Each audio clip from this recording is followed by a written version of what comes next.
Começa agora o programa O Livro dos Espíritos em Nossa Vida. Com Adilson Maris e Ricardo Honório.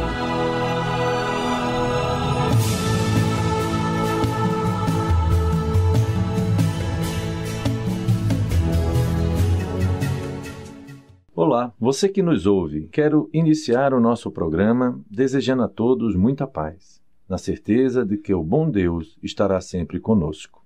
Eu sou Adilson Maris, presidente da Comunhão Espírita de Brasília, e aqui comigo está Ricardo Honório, coordenador do Grupo Espírita Peixotinho, também da nossa capital.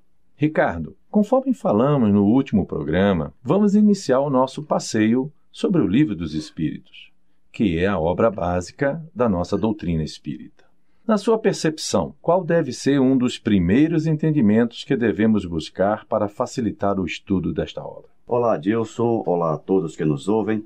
Creio que devemos começar conhecendo um pouco mais sobre aquele que teve a grandeza de se debruçar sobre os fenômenos mediúnicos ocorridos à época, dando-lhe o devido tratamento, observando-os e investigando-os criteriosamente para que pudéssemos hoje ter esse monumento filosófico, científico, religioso que é a doutrina espírita. Então você está falando sobre o nosso querido Allan Kardec. Estou sim. Estou me referindo ao Allan Kardec, mais precisamente estou me referindo ao senhor Hippolyte Léon Denisard Rivail, que é o seu nome de batismo. Bem lembrado, meu caro. Você nos trouxe alguma informação sobre o senhor Rivail? Trouxe, Maris, trouxe sim. Apenas um recorte da sua biografia para que a gente possa introduzir os nossos ouvintes no conhecimento do senhor Rivail, para que a gente possa iniciar o conhecimento sobre ele. Então fala aí pra gente, então. Vamos conversar um pouquinho sobre ele? Vamos conversar um pouco sobre ele, mas antes eu quero já deixar uma sugestão para os nossos ouvintes interessados em conhecer um pouco mais, que eles podem ter acesso às informações, à biografia do senhor Rivail no site do Grupo Espírita Peixotinho, por exemplo, no site www.grupopeixotinho.com.br, bem como no livro O que é o Espiritismo. Se eu não me engano, as edições mais recentes não trazem a biografia do Rivail, mas as edições anteriores, ou mesmo de forma separada, podem ter acesso à biografia completa do senhor Rivail. Bom, de qualquer forma, hoje a internet nos ajuda muito, né? Qualquer dúvida que a gente possa ter sobre qualquer personagem dentro da doutrina espírita, a internet, ela hoje está aí para nos auxiliar. É verdade. E apenas um esclarecimento mais para os ouvintes, se alguém tiver o interesse de pesquisar na internet, pode colocar lá o Denisard, eu vou soletrar, D-E-N-I-Z-A-R-D, Rivail, R-I-V-A-I-L. São os sobrenomes do senhor Rivail, Denisard Rivail. Bem, o Hippolyte Léon Denisard Rivail nasceu por volta das 19 horas do dia 3 de outubro de 1804, na cidade de Lyon, na França. Ele é filho de advogados e esperava-se que ele se dedicasse aos tribunais como os pais. Mas o jovem Rivail optou pelas ciências e pela filosofia. Ele iniciou seus estudos primários em Lyon, na cidade onde nascera, secundando-os em Yverdun, na Suíça, com o célebre professor Pestalozzi, de quem tornou-se um dos mais eminentes discípulos. Posteriormente, o Rivail formou-se em bacharel em letras e ciências e fez doutorado em medicina. O Rivail falava corretamente o alemão, o inglês, o italiano e o espanhol, além do francês, e conhecia bem o holandês também.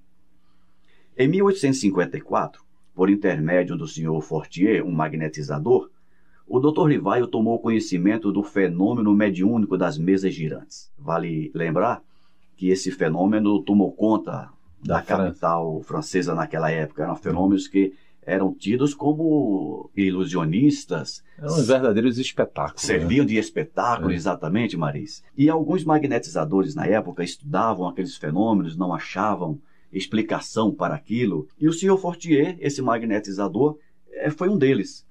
E amigo do Sr. Rivail, convidou para assisti-lo. Relutante aos insistentes convites do Sr. Fortier para conhecer esses fenômenos, que se tornaram populares em várias cidades da França, o Sr. Rivail lhes disse certa vez: "Eu acreditarei que uma mesa pode mover-se quando vir e quando me tiverem provado que uma mesa tem cérebro para pensar, nervos para sentir e que se pode tornar sonâmbula. Isso percebe-se, Ricardo, exatamente o pensamento de um cientista, né? Ele muito categórico naquilo que ele professava, ele é um grande estudioso, não aceitava nenhuma ideia que não estivesse embasado dentro da ciência, e ele daí essa célebre frase dele. Quem conhece um pouco, o Maris, o Hippolyte Léon Denis Arrival, ou Allan Kardec, como queira chamar,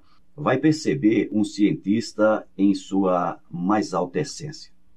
Um pesquisador que não admitia ideia preconcebida, que não admitia nada que não pudesse passar pelo crivo da razão.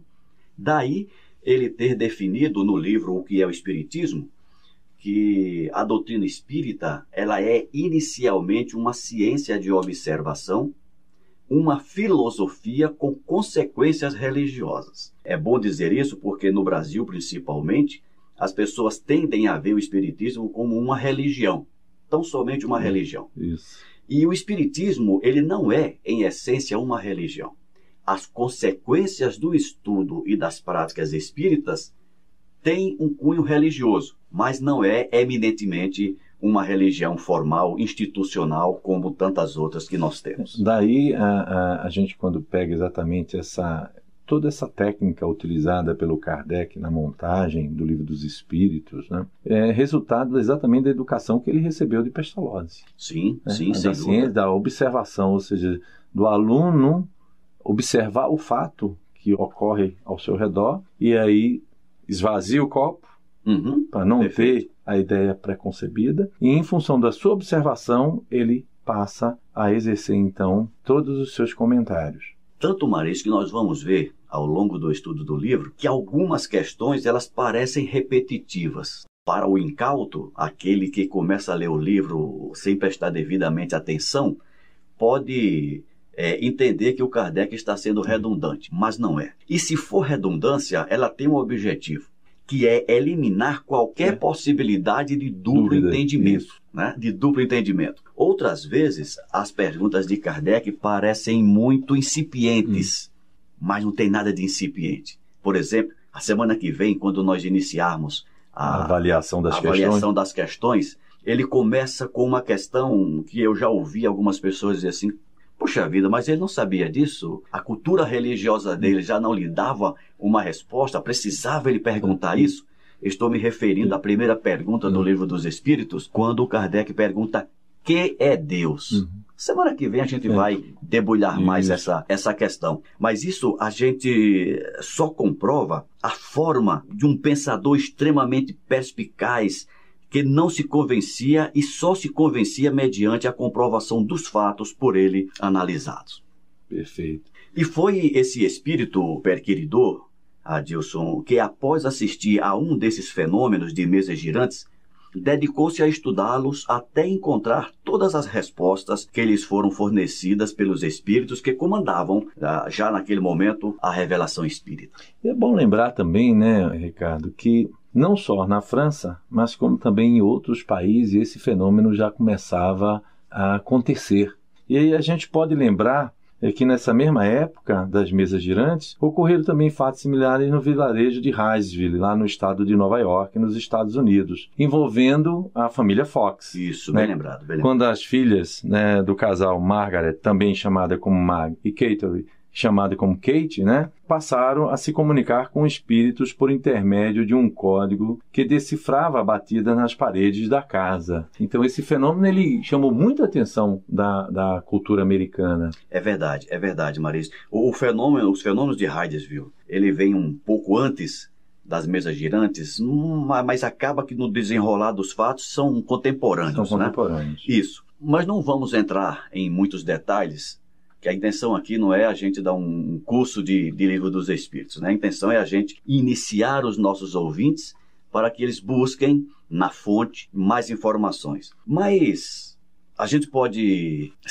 comentar que ali, em Hydesville, foi o start Ali foi o início daquilo que o Swedenborg chama de a invasão organizada, quando a espiritualidade superior, por intermédio de inúmeros espíritos de escola, iniciaram o chamamento da atenção para os encarnados sobre a realidade espiritual. As manifestações fenomênicas foi a porta que se abriu para que nós pudéssemos iniciar o nosso conhecimento nessa seara. Então vamos falar um pouco sobre a obra objeto do nosso estudo. Vamos sim. Fala pra gente aí, o que é que você tem pra gente sobre o Livro dos Espíritos? Quero comentar sobre a divisão do Livro dos Espíritos, né? Às vezes nós vamos lendo o livro, né, sem perceber que alguns deles têm a característica que podem facilitar o estudo e o entendimento do seu conteúdo. É o caso do Livro dos Espíritos. É provável que nem todos saibam que o Livro dos Espíritos ele é dividido em 4 partes. Certo. É muito interessante. Das quais derivam as demais obras básicas do Espiritismo. Interessante, né? Porque as pessoas falam assim, eu li o Livro dos Espíritos. Mas se você apenas lê o Livro dos Espíritos e não estudá-lo, porque quando a gente vai ler uma obra, a gente tem que dar uma passada no seu prefácio, no seu índice, né, nos comentários que existem. E quando a gente pega o Livro dos Espíritos, a gente vê lá que existe a primeira parte, a segunda, a terceira e a quarta. E quando a gente lê as demais obras, que é considerado o Pentateuco, a gente vai perceber que todas as demais obras estão dentro do Livro dos Espíritos. Quero dividir contigo uma coisa. Eu fiquei maravilhado quando, no início dos meus estudos espíritas, eu descobri isso. É sério, parece uma coisa tão simples, né? Mas eu estudava Livro dos Espíritos, isso lá em Recife, no Cenáculo Espírita Casa de Maria, e lia o Evangelho, e obras póstumas. Aí, de repente, o meu professor na universidade e amigo, Jorge Santana, me falou isso. E eu fui verificar, e realmente, o Livro dos Espíritos, ele contém todo o Pentateuco espírita. Ali dentro, né? Tá tudo lá. Daí o caráter filosófico do Livro dos Espíritos. Que ele envolve toda a doutrina. Toda a doutrina está contida nele. E que é interessante, a primeira parte, né, das causas primárias, se a gente for fazer uma avaliação, ele traz exatamente a Gênese segundo o Espiritismo. Isso. São 76 questões, da 1 até a 76. Já na segunda parte, que leva a 40% a 45% do Livro dos Espíritos, a gente tem do mundo dos espíritos. E quando a gente vai estudar o Livro dos Médiuns, está exatamente ali o ordenamento do Livro dos Médiuns. Ou seja, o Livro dos Espíritos, ele é sintético. Isso. O Livro dos Médiuns é analítico. Então, ele primeiro traz o pensamento todo montado no Livro dos Espíritos, para num segundo instante da codificação da obra, ele vir abrindo aquelas questões. Aí depois a gente tem as leis morais, a terceira parte do livro, que é o Evangelho segundo o Espiritismo, e, por fim, a quarta parte das esperanças e consolações, que seria o céu e o inferno. Então, a gente vê toda essa didática do educador, Allan Kardec, trabalhada para que a doutrina dos espíritos possa alcançar todos aqueles que gostam de uma boa leitura. E sem dificuldades. Agora, o que é interessante é que algumas pessoas elas comentam assim, mas eu pego o Livro dos Espíritos, encontro palavras que não são mais usuais, ou eu leio e não consigo interpretar muita coisa. O que você, dentro da sua vivência, o que é que você nos daria uma orientação para aqueles que abrem o Livro dos Espíritos e têm uma certa dificuldade da sua compreensão? Envelhecer tem muitas vantagens. Uma delas é essa. Eu aqui e acolá, eu rabisco também um artigo ou outro, escrevo alguma coisa. Já houve quem chegasse para mim e dissesse assim, mas vem cá, por que você colocou essa palavra? Você não tem uma palavra mais conhecida? Tenho, eu posso substituir uma palavra mais simples para que você não tenha o trabalho de pesquisar o seu significado. Mas eu fico pensando assim, Maris, se nós não encontrarmos desafios, nós nunca cresceremos. Os desafios é que nos impulsiona para a frente e para o alto. Se eu escrevo um texto para você e coloco lá alguma palavra que você não conhece, eu acho que você teria que me agradecer a oportunidade que eu estou te dando de você conhecer uma palavra nova, melhorar o teu vocabulário. E você ir lá e pesquisar o que é que ele quer falar com Mas não é isso? Eu não sei se é exatamente isso, mas eu fico comparando com a geração da internet, né? E eu digo muito isso para os meus alunos lá na faculdade. Na minha juventude, eu acho que na sua também, nós não tínhamos internet. De jeito nenhum. Não tínhamos internet. Então, quando o professor no colégio passava um trabalho sobre qualquer coisa, nós íamos para a biblioteca e baixava livros e mais livros. Ou seja, até eu encontrar a resposta do trabalho que o professor nos passara, eu tinha lido 5, 6, 8, 10 livros. E nisso, a nossa cultura, ela ia se ampliando, porque na busca nós íamos aprendendo outros conhecimentos. Assim. Hoje em dia, parece que as pessoas têm uma necessidade de ir direto ao ponto. Hoje você pega aquela ideia, você joga na internet e ela já vem, O oráculo do século XXI, o Google. Né, o Google te dá tudo. Né? Então você perdeu o processo. O processo de construção do conhecimento. Talvez esse mesmo fenômeno da era da internet esteja levando os leitores das obras espíritas a esses questionamentos. Não, mas o livro dos Espíritos tem palavras que não se usa mais. Não se usa por quê? Está errada a palavra? Não. Só que é uma palavra de um vocabulário mais rebuscado, às vezes é uma palavra que não está mais no nosso dia a dia, não é uma leitura coloquial, é uma coisa mais substancial. E eu não vejo isso obstáculo, empecilho para a leitura. Nem dificuldade para essa compreensão. Nem dificuldade, só exige que você tenha um mínimo de disposição de buscar o significado daquela palavra. E eu acho que, ao fazer isso, o livro está te favorecendo duas vezes, está te trazendo conhecimento espírita e está te dando a oportunidade de ampliar teu vocabulário, de ampliar o teu conhecimento geral. E quando a pessoa, Ricardo, ela tem dificuldade de compreender a mensagem em si, mesmo quando a gente não encontre palavras como erraticidade, mas que a pessoa abre lá, faz a leitura, não entende direito a pergunta do Kardec, vê a resposta do Espírito Verdade ou dos amigos espirituais que a trouxeram, e ele não consegue. Que outras obras nós poderíamos nos utilizarmos para essa compreensão maior? Olha só, Maris, tem uma obra que eu acho primordial para quem quer estudar o Livro dos Espíritos. Mas antes de falar da obra, eu quero fazer uma sugestão. Nós já dissemos aqui que o Livro dos Espíritos não é um livro para ser lido. É um livro a ser estudado. Um livro de cabeceira. É um livro de cabeceira. Tirando aqueles autodidatas, que eu acredito não tenhamos em abundância entre nós, a melhor forma, do meu ponto de vista, de você entender o Livro dos Espíritos é estudá-lo em grupo. Isso é interessantíssimo. E nós temos, você conhece o exemplo do Peixotinho. Do Peixotinho, do Grupo Espírita Peixotinho. Estamos lá no 11º ano estudando questão por questão o Livro dos Espíritos. E como nós dissemos no programa anterior, das 1019 questões, nós atingimos 580, se não me engano. Ou seja, é um livro a ser debulhado vagarosamente. Como nós falamos agora há pouco, é o livro filosófico da doutrina. E filosofia não se estuda a toque de caixa. Não é uma ciência exata. Ela exige reflexão. Exige que você troque ideias, perceba os meandros da pergunta e da resposta. E aí, meu amigo, da forma que você fala, quando eu começo a raciocinar em cima do livro, eu vou me colocar no meu dia a dia tudo o que está acontecendo. Mas essa é a consequência imediata. E se não tiver essa consequência, o estudo não está gerando efeito. O efeito esperado. Exato. Né? Mas, dito isso, eu quero sugerir para os nossos ouvintes uma obra que eu acho magnífica.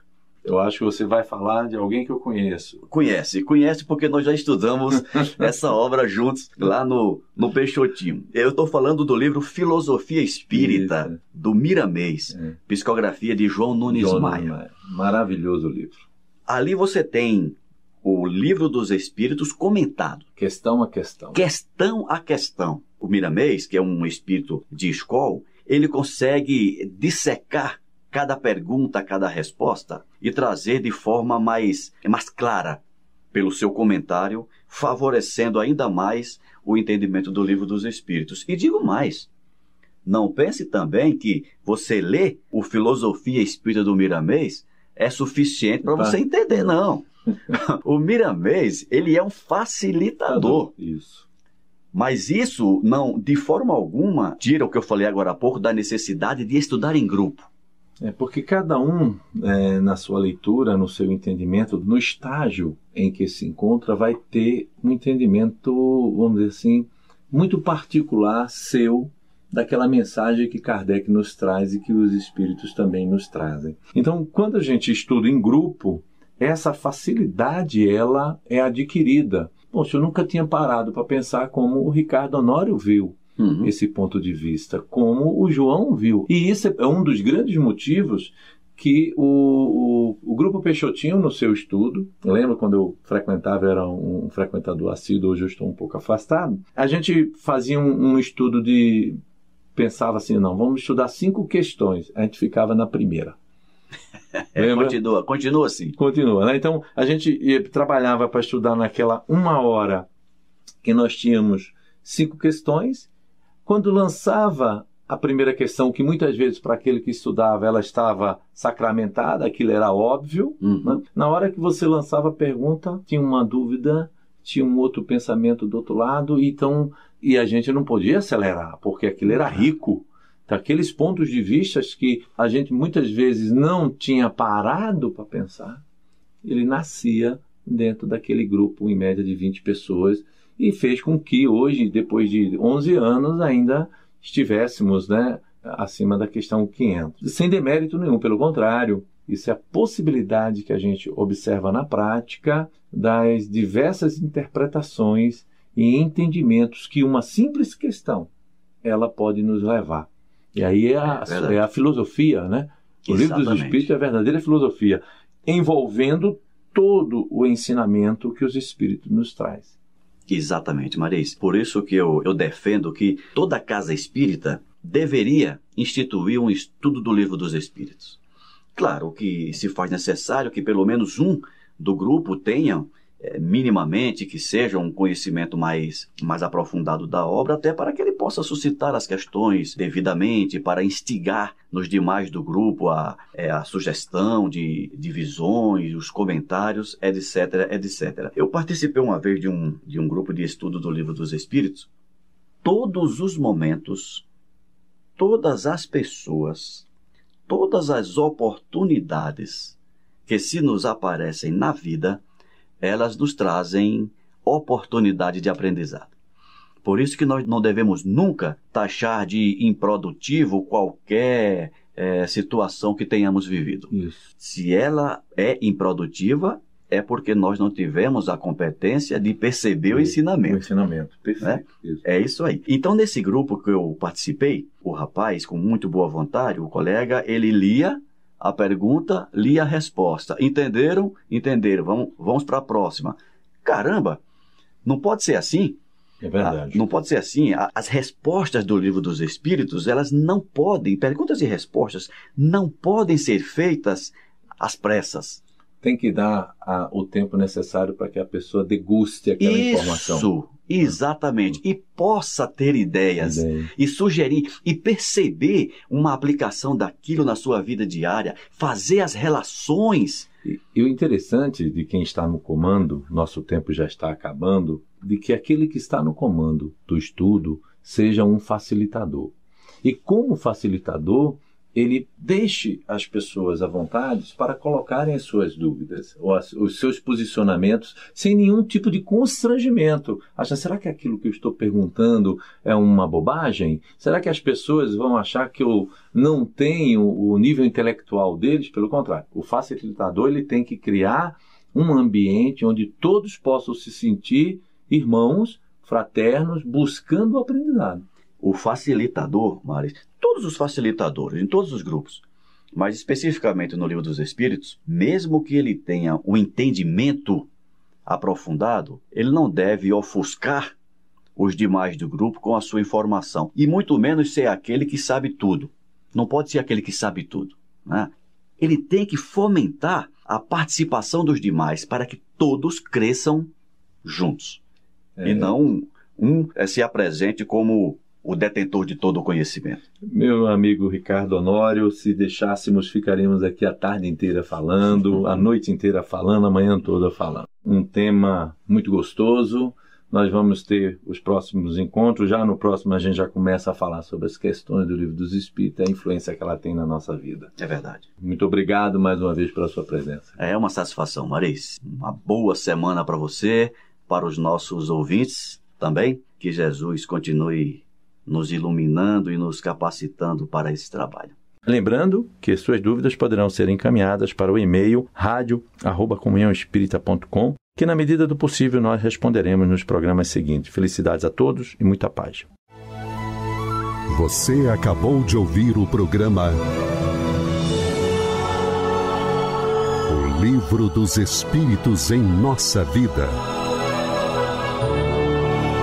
com Adilson Maris e Ricardo Honório.